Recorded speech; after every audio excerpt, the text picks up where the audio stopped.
Good evening, London. Allow me first to apologise for this interruption.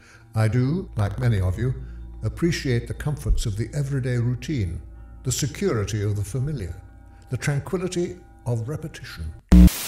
I enjoy them as much as any bloke, but in the spirit of commemoration, whereby those important events of the past, usually associated with someone's death or the end of some awful bloody struggle, are celebrated with a nice holiday. I thought we could mark this November the 5th, a day that is sadly no longer remembered for the right reasons, by taking some time out of our daily lives to sit down and have a little chat. There are, of course, those who do not want us to speak. Why?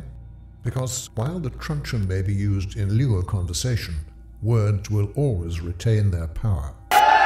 Words offer the means to meaning, and for those who will listen, the enunciation of truth. And the truth is, there is something terribly wrong at Westminster City Council. Cruelty and injustice, intolerance and oppression. And where once you had the freedom to object, to think and speak as you saw fit, you now have censors and systems of surveillance coercing your conformity and soliciting your submission.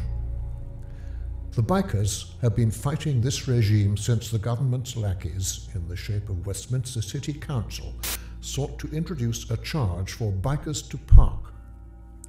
This was the same council who first introduced parking meters to this country in 1958. When this first event passed unnoticed and unopposed, it rapidly spread across the country and the so-called parking industry was born. This industry has been allowed to develop to the extent that motorists up and down the country are now regularly and unashamedly milked as cash cows by councils who have come to rely and budget for the ill-gotten gains this scam generates. More than 400 years ago, a great citizen wished to embed the 5th of November forever in our memory. His hope was to remind the world that fairness, justice, and freedom are more than words. They are perspectives. So, if you've seen nothing, if the crimes of this council remain unknown to you, then I would suggest that you allow the 5th of November to pass unmarked. But if you see what I see, if you feel as I feel, and if you would seek as I seek, then I ask you to stand beside me this November the 5th outside Westminster City Council's offices.